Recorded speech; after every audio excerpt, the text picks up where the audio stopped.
Hola estudiantes de matemática, ¿cómo están? Hoy vamos a continuar trabajando sobre el concepto de funciones.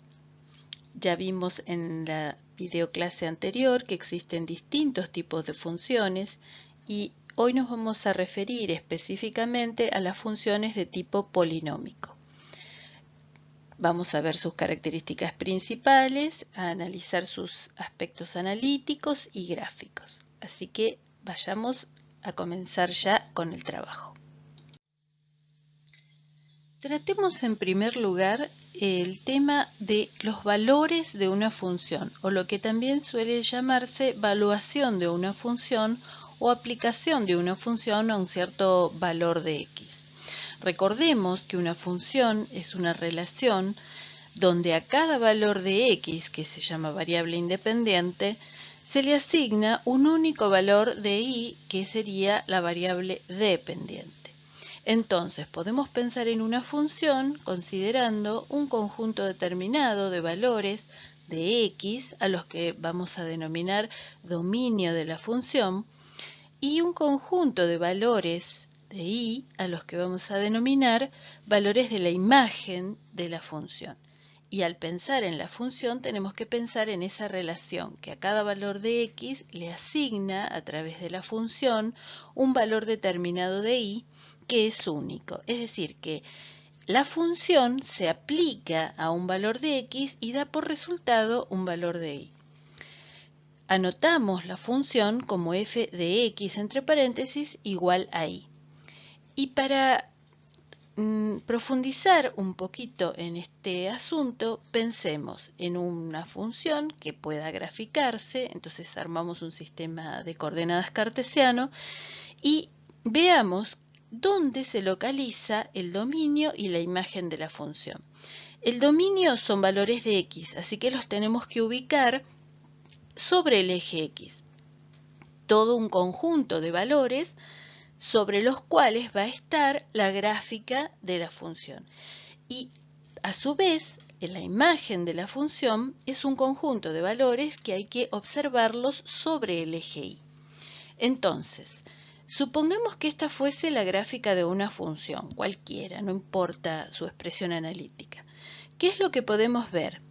Un conjunto de valores sobre el eje x, al que vamos a llamar dominio de esta función, y un conjunto de valores sobre el que se extiende la gráfica de la función que corresponde al eje y, al que vamos a llamar la imagen de la función. En este caso, el dominio está conformado por el intervalo de valores reales entre menos 5 y 4, pensado como intervalo cerrado. Recuerden que por eso está ese corchete.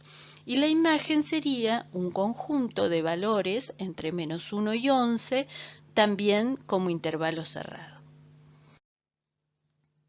Ahora bien, entre las funciones polinómicas, que son uno de los tipos de funciones que existen, hay varias. Comencemos estudiando la función constante. La función constante es la que se corresponde con una forma analítica que es un polinomio de grado 0. Recordemos que el grado era el mayor exponente que aparece en un polinomio y si el grado es 0, significaría que x está a la 0 y cualquier valor que pudiera tomar x a la 0 siempre es 1. Por lo tanto, en una expresión polinómica de grado 0, la x no aparece, sino que solamente aparecen los valores que corresponderían a los coeficientes del polinomio, en este caso el número k.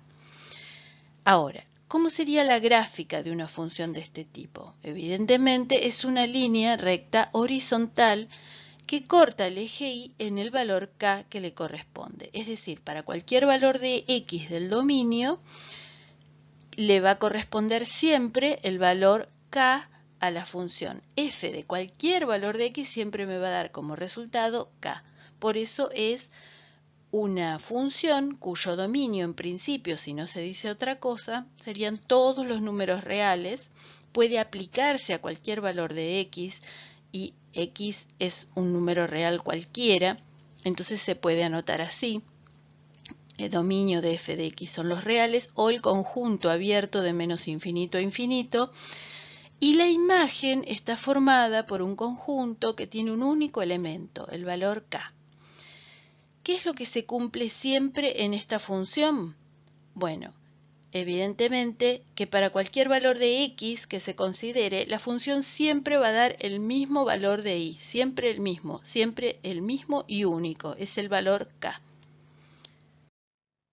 ¿Qué otras funciones polinómicas existen? Bien, la función lineal es una función polinómica cuya expresión analítica sería un polinomio de grado 1, es decir, que su forma analítica es f de x igual a por x más b, donde a y b son números reales. Sabemos, por lo que hemos estudiado hasta el momento, que la forma gráfica de una función que tiene esa expresión analítica se corresponde con una recta, que puede tener cualquier inclinación. Dibujamos ahí una recta cualquiera que corta el eje X y el eje Y y que podrá dibujarse sobre todos los valores de X del dominio que se corresponden con todos los reales. Y en la imagen, en el caso de la recta o de la función lineal, la imagen de la función también son todos los números reales, es decir, que se va a cubrir todo el eje X como dominio y todo el eje Y como imagen, salvo que se aclare lo contrario. En este caso, si pensamos en un punto de la recta que lo recorre, por ejemplo, desde abajo hacia arriba o desde X negativos a X positivos, vamos a ver que los valores de Y van aumentando también. Es decir, que podemos decir que en este caso, para esta gráfica, resultó ser una gráfica que crece. Es decir, que a medida que X aumenta, el Y también aumenta. Es decir, si lo queremos analizar desde el punto de vista de su expresión matemática analítica, vamos a notar que si la función es de la forma ax más b, pero a es un número positivo, siempre la función va a crecer. Si a es negativo o menor que 0, la función va a decrecer.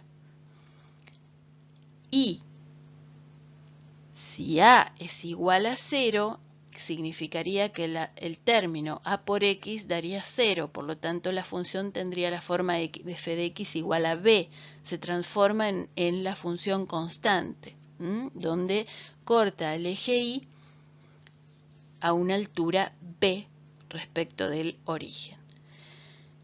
Muy bien, para cualquier valor de x de este tipo de funciones que se considere, la función siempre va a dar un único valor de y siempre va a ser diferente. Bueno, pensemos ahora en otras formas polinómicas o funciones polinómicas. Va a ser el caso de la función polinómica de segundo grado o función cuadrática, cuya forma analítica se corresponde con un polinomio de segundo grado, f de x igual a por x cuadrado más b por x más c, donde a, b y c son números reales. Y conocemos, porque ya lo hemos trabajado en otras oportunidades, cómo son las gráficas de estas expresiones polinómicas de segundo grado. Se corresponden con parábolas que pueden abrir hacia arriba, pueden abrir hacia abajo, pueden intersectar o no el eje X.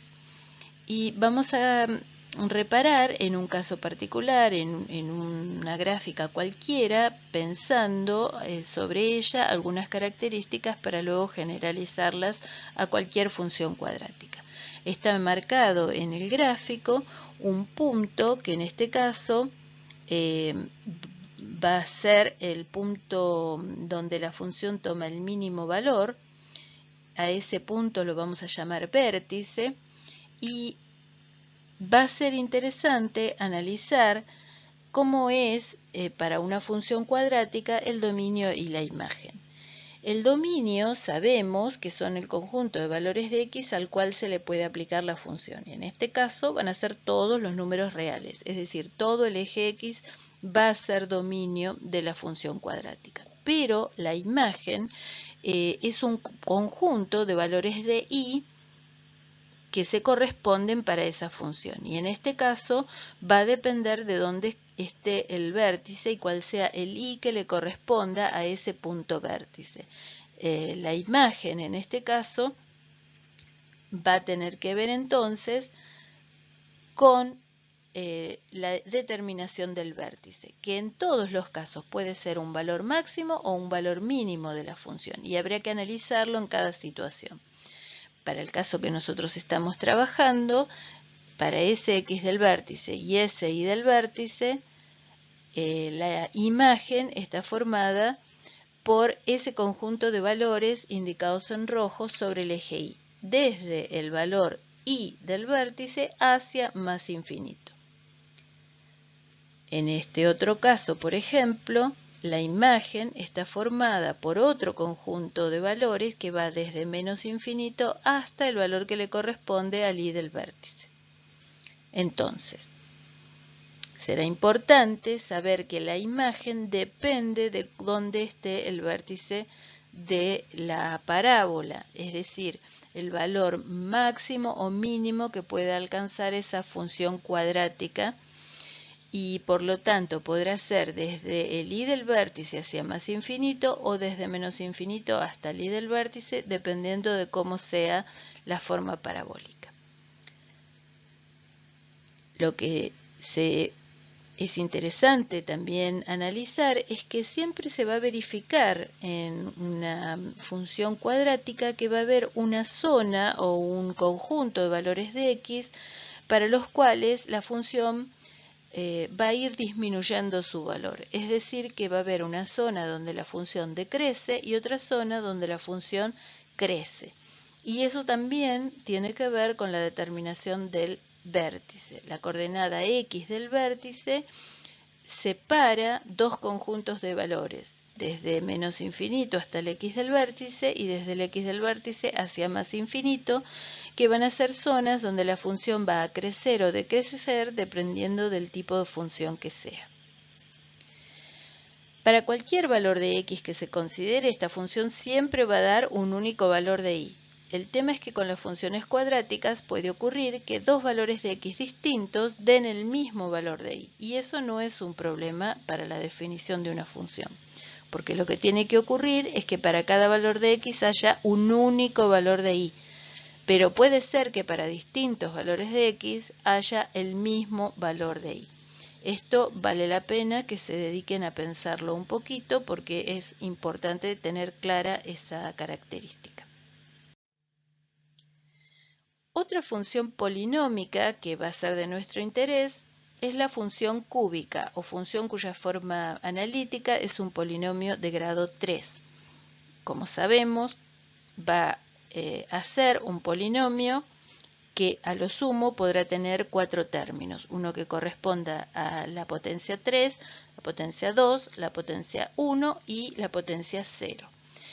En este caso, f de x igual a por x al cubo más b por x cuadrado más c por x más d es una forma genérica donde a, b, c y d son números reales y son los coeficientes.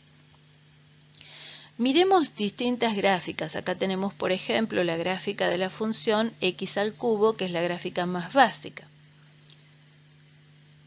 Va a haber otras, por ejemplo, estas son gráficas de funciones cúbicas. Ahí están sus expresiones. Y aquí tenemos esta otra. Esta función cúbica vemos que atraviesa el eje X en 3 lugares, porque puede tener a lo sumo tantas raíces como grados tenga el polinomio. ¿Se acuerdan que las raíces son los lugares donde la función valía 0? La evaluación de la función es 0, es decir, donde atraviesa el eje X. Ahora bien, si queremos referirnos al dominio de las funciones cúbicas, van a ser todos los números reales, o el conjunto menos infinito más infinito, o el eje X, como gusten referirse. Es decir, para cualquier valor real, yo voy a poder aplicar la función cúbica y me va a dar un resultado. El dominio está indicado ahí en verde, todo el eje X. Y la imagen, bueno, en el caso de las funciones las funciones cúbicas, también la imagen van a ser todos los números reales. Es decir, que los dos ejes son imagen y dominio. ¿Qué ocurre con las funciones y el crecimiento? Bueno, claramente podrá tener zonas en donde la función crezca, zonas donde la función decrezca, zonas donde vuelva a crecer o viceversa, que decrezca en algunas zonas y que crezca en otras. Eso habrá que determinarlo y hacia ahí vamos a conducir nuestro estudio, hacia las estrategias y los mecanismos para determinar si la función crece, si decrece, dónde decrece, etc. Muy bien. En el caso de las funciones cúbicas, para cualquier valor de x que se considere, la función siempre va a dar un valor único de y, no necesariamente diferente. Fíjense que aquí, en el caso este que tenemos a la vista, puede haber tres valores distintos de x para los cuales la función me dé el mismo valor de y. Pasemos ahora a las funciones de grado 4, 5, 6, etc. Polinomios de grado n. N significa cualquier grado. En general, uno habla de n cuando se refiere a un número cualquiera, puede ser un número grande, y vamos a referirnos ya no con un nombre particular como función cúbica o cuadrática, sino función polinómica o función polinómica de grado n. En este caso, la forma analítica tiene esta estructura: un coeficiente multiplicado por un x a una cierta potencia. Por ejemplo, a sub n por x a la n, a sub n menos 1 por x a la n menos 1, a sub n menos 2 por x a la n menos 2, y así siguiendo hasta a sub 0 por x a la 0. Es decir, un polinomio de n más 1 términos. A1, a sub 2, a sub 3 o a sub n siempre son los coeficientes y son los números reales. Pensemos, ahí tenemos algunos ejemplos de funciones cualesquiera que simplemente para ilustrar y graficar, esta es la forma que tienen. Fíjense que hay diferencias entre ellos. Y vamos a tomar un ejemplo, este. Es una función polinómica de grado n. No nos importa en este momento cuál es el grado de la función. ¿Qué es lo que podemos observar? Bueno, en principio que esa función puede aplicarse a cualquier valor de x del eje x. Es decir, todos los números reales son parte del dominio de la función. Y respecto de la imagen, bueno, claramente en este caso la imagen no son todos los números reales, sino que va a depender de que la función tiene un valor mínimo y a partir de ese valor mínimo y hacia más infinito, luego se extiende su imagen. Pero podría ser, recordando las gráficas anteriores, de otra forma. Así que para las funciones polinómicas de grado cualquiera no podemos de antemano saber cuál va a ser la imagen o el conjunto imagen. Sí sabemos que lo va a tener. Es decir, que la imagen va a estar representada por un conjunto A, donde A está incluido en los reales. Es decir, va a ser un conjunto real. ¿Qué es lo que observamos en la gráfica? Por ejemplo, en este caso, que va a tener una zona donde la gráfica decrezca, pero luego va a tener una zona de crecimiento y luego va a tener nuevamente una zona de decrecimiento y luego vuelve a crecer, en este caso. Es decir, que tenemos en las funciones polinómicas de cualquier grado una cuestión muy interesante a estudiar, que es las regiones o las zonas o los intervalos de dominio donde la función va a estar decreciendo, donde va a estar creciendo, y también algo que tiene que ver con cómo es que crece y cómo es que decrece. Puede crecer más lento o puede crecer más rápido, ¿sí? Fíjense, por ejemplo, en este caso, que la función ahí crece en este caso, a ver, que quiero marcar con un color que se vea, por ejemplo este celeste, acá la función está creciendo de una manera y acá también está creciendo, pero está creciendo de otra manera, ¿sí? Acá es más lento y acá es más rápido, es como más empinado. Y obviamente para cualquier valor de x que se considere, la función siempre va a dar un único valor de y, no necesariamente diferente, ¿sí? Volvamos sobre este punto porque quizás valga la pena. Supongamos que elegimos este valor de x y me va a dar este valor de y, pero este mismo valor de y lo voy a obtener para este valor de x y también lo voy a obtener para este valor de x y también lo voy a obtener para este valor de x. Por lo tanto, van a existir distintos valores de x que me den el mismo valor de y. Y eso no es ningún problema, ¿sí? Porque el criterio de la recta vertical que vimos en el video de la clase anterior se sigue manteniendo. Muy bien. Bueno, y ahora sí llegamos al final, pero vamos a tener que seguir deslizándonos entre estos conceptos, así que denle un me gusta al video si les interesó, si les resultó útil, y en la próxima clase vamos a continuar viendo las funciones racionales y las funciones irracionales, sus características principales, y va a dar para profundizar en algunos ejemplos. Nos vemos en la próxima.